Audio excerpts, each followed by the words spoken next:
Fala pessoal, tudo certo? Aqui é o Vitório, Head de Análise Fundamentalista da Quantity.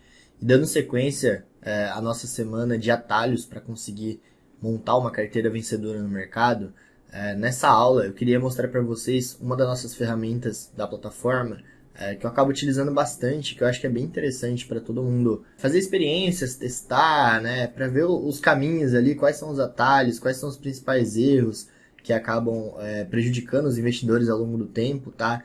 E essa ferramenta ela chama backtest de carteira. Então, o que é essa ferramenta? Basicamente, ela vai fazer um estudo do passado, né, da carteira, de acordo com os percentuais, ativos, rebalanceamento, caixa, remuneração do caixa, enfim. E vai mostrar para vocês qual teria sido o retorno ao longo do tempo, né, no período que vocês quiserem selecionar, os ativos que vocês quiserem, o percentual que você quiser. Isso para você ter uma ideia, né, de como teria se comportado a sua carteira ou a carteira que você está imaginando montar em cenários de estresse, em cenário de recessão, em cenários de pânico do mercado, né, de crises, por exemplo, a crise do Covid, Joesley Day, enfim. A gente tem na plataforma também essa ferramenta, que é um atalho, né? Eu também acho que nunca vi uma ferramenta como essa, né, por um valor tão baixo quanto é a assinatura do nosso plano, disponível para o investidor pessoa física fazer essas análises, fazer essa comparação e estressar, né, aquela carteira que ele está imaginando em montar, ou como está a carteira hoje para ver, pô, se acontecer uma coisa semelhante ao que aconteceu no Joesley Day, como que minha carteira iria se comportar? Ah, e se a gente tiver outro Covid, como que iria se comportar? Enfim, é uma ótima ferramenta também, né, para fazer a gestão de risco, testar a gestão de risco de cada um, testar o size no portfólio, a própria diversificação, diversos ativos na composição da carteira, né? ETFs, caixa, ações, como que isso daí, como um todo, né? Como uma carteira iria se comportar ao longo do tempo e até para fazer correções, né? Analisar erros, analisar acertos e aprender com os erros do passado, né? Tem uma frase dos grandes investidores que é muito mais barato a gente aprender com os erros dos outros do que com os nossos, né? Então essa aqui é uma excelente ferramenta para isso, né? Para a gente não cometer alguns erros que outras pessoas que a gente já ouviu falar, a gente já viu, etc., cometerem, e até analisar os nossos próprios erros, né? Para aprender e não cometer eles no futuro. Todo mundo erra, todo mundo está sujeito a erro, tá? Nenhum grande investidor nunca errou, né? E acho que principalmente todo mundo aprende com seus principais erros. Então essa é uma ótima ferramenta para a gente aprender, né? É um atalho para a gente não cometer os mesmos erros que muita gente já cometeu e já perdeu dinheiro e já teve, né, essa situação financeira prejudicada por alguns erros básicos, tá? Eu trouxe algumas carteiras aqui que eu já montei, tá? Uns backtests aqui selecionados, para a gente ver como que se comporta essas carteiras ao longo do tempo, como teria se comportado nos momentos de crise e etc, né? Como eu falei. E até dar uma mexida nelas, ver o que teria acontecido se alguma coisa tivesse sido diferente nessas carteiras. Eu trouxe aqui primeiro as 10 maiores composições hoje do Ibovespa, tá? Atualmente. Eu atribuí um peso igual para todas elas, tá? De 8%, como se a gente tivesse montado essa carteira 10 anos atrás, com 8% em cada posição, remunerando o caixa pelo CDI, rebalanceando uma vez por mês, tá? Bom, a gente vê como uma carteira simples, né, com as maiores posições do índice, teriam até mesmo outperformado o índice, né, teria tido um retorno bem melhor. O índice aqui dando cerca de 150%, enquanto a carteira deu 430% no período.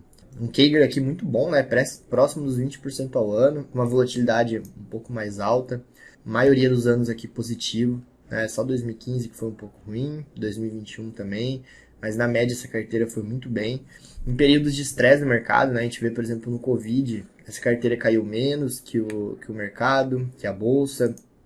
Período de greve dos caminhoneiros também, né, teria retornado aqui melhor que a bolsa se tivesse comprado só o índice. Período de impeachment também, eleições de 2018 também, crise que a gente começou a ter aqui em 2021 também, o próprio Joesley Day aqui, aí a gente teria tido um desempenho pior que o Ibov. Enfim, aqui tem vários períodos para personalizar, ver o tamanho das quedas, né, qual foi o maior drawdown, que vai dar para fazer todos os testes, né, ver os períodos de estresse, etc. Eu trouxe outras carteiras aqui para a gente também olhar, tá, outros backtests que eu montei. Trouxe, por exemplo, das 10 maiores empresas hoje do Small. Eu fiz alguns ajustes aqui, tá? Porque algumas empresas hoje que têm uma participação relevante no índice de small caps, elas não existiam há 10 anos atrás, tá? Então eu peguei aquelas que já existiam, né, pra gente ter um backtest mais fidedigno aqui. A gente vê, ó, que essa carteira já não teve um retorno tão bom no período de 10 anos, né? O Kager aqui foi quase metade, o retorno foi bem abaixo. Ela andou bem próximo aqui do Ibovespa na maior parte do tempo. Então aqui a gente já vê que, ó, algumas small caps aqui não tiveram um retorno muito bom ao longo do tempo. Eu vou chutar aqui, tá? Eu acho que BRF foi uma das que mais atrapalhou o retorno dessa carteira. Então eu vou deixar ela com 0%, por exemplo, para a gente ver como que essa carteira teria se comportado. A gente já vê aqui, ó, um retorno muito maior. Kager de 10 foi para 12%, a rentabilidade foi para 200%. Já bateu o índice aqui na maior parte do tempo. Drawdown bem mais baixo. Na média, quase todos os anos aqui positivo, alguns anos negativo, mas bem pouca coisa, né? O pior ano aqui foi 2015, que foi um ano bem ruim para as small caps. Trouxe outros exemplos aqui, por exemplo, uma carteira comum, né? Muita gente fala, eu vou ter metade do meu patrimônio em caixa, em renda fixa, e vou ter metade em renda variável. Então eu dividi aqui, ó, 50% em caixa, né? Remunerado pelo CDI, então renda fixa. E os outros 50% eu dividi metade em BOVA, que seria o Ibovespa, metade nas small caps. A gente vê aqui que o retorno também não foi lá essas coisas, né? Bem em linha com o CDI, abaixo do Ibovespa até agora, cerca de 9% ao ano, então foi ruim. Em vez de 50-50, eu vou ter então 60-40, então eu vou aumentar 30 e vou aumentar 30 aqui. Como teria se comportado essa carteira? Ó, a gente já vê aqui que foi até um pouquinho pior, né? Caiu até mais. Não, 30-30 não, tenho um perfil mais agressivo. Eu vou 40-40, 20% de caixa só. Pior ainda o retorno dessa carteira, tá? E além disso, né, ó, quedas bem relevantes em alguns anos, tá? Alguns períodos de drawdown aqui bem forte, ó, 35, 38%, tá? Quase 40% bateu. Não, então eu não vou fazer uma carteira só com BOVA e Small. Eu vou acrescentar outros ETFs aqui. Então eu vou colocar, além do BOVA e Small, eu vou colocar o Divo, que é um ETF de dividendos. Eu vou colocar o IFIX, que é dos fundos imobiliários. E vou colocar o IVVB11, que é da bolsa lá, a bolsa americana, a bolsa lá de fora. Melhorou bem aqui, né? A gente já vê, pelo menos bateu o Ibovespa na maior parte do tempo, né? Ficou acima, batendo o CDI, batendo a inflação, um retorno anual aí na média dos 10, 11% composto. Só teve um ano negativo, que foi 2014, menos 3%, pouca coisa. O resto, todos os anos, bem positivo, né? 2021, no 0 a 0 ali, mas na maioria dos outros anos teve um retorno razoável.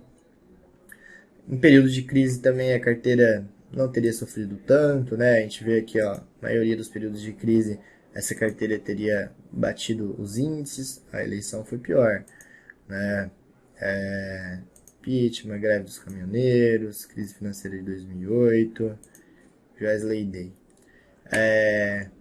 Além disso, ó, eu fiz um outro backtest aqui com ações famosas, né? Muita gente fala aqui ouve falar na internet, né? De Oi, IRB, Via Varejo, Avia, Conga, Cogna, Magazine Luiza, Lojas Americanas, Itaú, Petro, Vale, etc. Olha essa carteira, uma carteira até que teve um desempenho também razoável. Em algum momento aqui ela teve um retorno muito bom, né? Eu vou chutar aqui que provavelmente foi pelo desempenho da Magazine Luiza, mas bateu o Ibov, bateu o CDI, bateu o IPCA, mesmo com algumas empresas tendo caído muito, tá? Como foi o caso da Oi, da IRB, da Via Varejo, Lojas Americanas agora, da Cogna. Um exemplo, né? Supondo que a gente não tivesse nessa carteira aqui, por exemplo, Oi, eu vou tirar a Oi aqui, que a gente não tivesse Lojas Americanas também, que entrou em recuperação judicial recentemente, né? Olha a diferença, né? Olha o retorno que essa carteira teria dado, quase 15% ao ano. Poucas ações, né? Ainda tiveram aqui algumas que foram bem mal. Não, mas então também, beleza, não peguei as que foram mal, mas também não vou ter aquela que foi bem, que é a Magazine Luiza no período, né? Então tirei IRB e Magazine Luiza também. Vamos ver como é que vai ficar aqui. Uma carteira quase 50-50 aqui. Mesmo assim, ó, as principais ações aqui, Itaú, Itaúsa, Vale, Petro, Cogna, Via, a ação teria batido com folga aqui o Ibovespa, um pouco mais de 12% ao ano. 2 anos negativos aqui, cerca de 10%. 2016 teria ido muito forte, quase 50%. Drawdown aqui não tão relevante, né? Bastante caixa, 23%. Então a gente vê aqui que às vezes é bom ter caixa e poucas ações, né? Tá um pouco mais concentrado, às vezes vale a pena também, né? A gente tem 48% só comprado e 52% de caixa, e ainda assim a carteira bateu o CDI, bateu o BOVA, bateu o IPCA, bateu os benchmarks. Enfim, eu sugiro para vocês colocar a carteira de vocês, fazendo as experiências que vocês quiserem, usar essa ferramenta como atalho mesmo, para não cometer os erros que muita gente cometeu no passado. Vou dar um exemplo, né? Concentração. Muita gente vai lá e fala assim, não, pô, Via Varejo está muito barato, eu vou colocar 80% do meu patrimônio aqui em Via Varejo, né? Vou ter que reduzir aqui as outras. Então, vou colocar 60 aqui em Via Varejo e manter as outras com 8, tá? Que é o que a gente tem de caixa aqui. Olha que desastre, né? Por um período, teria ganho bastante dinheiro, a pessoa teria se achado aí o gênio do mercado, né? Dando quase 500% ali, mais que o dobro do Ibovespa. O problema é que quando as coisas mudaram, né? O vento virou, essa carteira teria tido um desempenho péssimo aqui, 5% ao ano, rentabilidade de 70% em 10 anos, algo muito ruim, tá? Era melhor ter colocado esse dinheiro no CDI, vários anos negativos. Então tomar cuidado com alavancagem, com concentração. Muita gente, por exemplo, fala de Oi, né? Acho que há anos que eu vejo gente falando que Oi tá barata e não sei o quê, que é uma oportunidade. Imagina uma carteira concentrada em Oi. Olha que coisa terrível. Menos 80%. Teria quase praticamente quebrado aqui, perdido todo o dinheiro ao longo do tempo. Então tomar cuidado com essas coisas. Vamos ver uma Cogna, né? Também se fala muito em Cogna aqui. Se a gente tivesse 80% aqui não vai dar. 68% em Cogna nesse período. Olha que desastre também.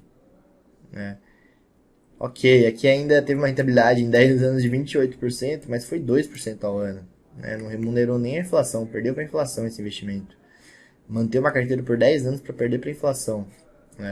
Então aqui é uma ferramenta legal para você ir testando os erros, né, e os acertos das pessoas, experimentando também o quanto você aguenta de volatilidade, de quedas na carteira, né, como você se sairia aí, teria estômago para aguentar uma queda de 30%, 29%, 39%, 34%. Tiveram anos bons também aqui, mais 40%, mais 50%, mais 37%. Mas que adianta a gente ter mais 50, depois mais 40 e entregar tudo no menos 29 aqui, né? Terrível, né? Zero consistência numa carteira como essa ao longo do tempo. Então, esse aqui é um ótimo atalho, tá? Para você não cometer os mesmos erros que outros investidores, que outras pessoas cometeram já no passado. Então, procurem estudar sobre os principais erros dos investidores, ouvir podcasts, ouvir histórias, né? E testar, ver o que esses caras fizeram, o que você teria feito diferente, o que você poderia fazer diferente para não cometer os mesmos erros e não ter um desempenho ruim ao longo do tempo na sua carteira, tá? Uma carteira vencedora, ela tem que ser equilibrada, ela tem que ter diversificação, tem que ter o sizing correto das posições, tem que ter rebalanceamento, tem que ter caixa em alguns momentos, tá?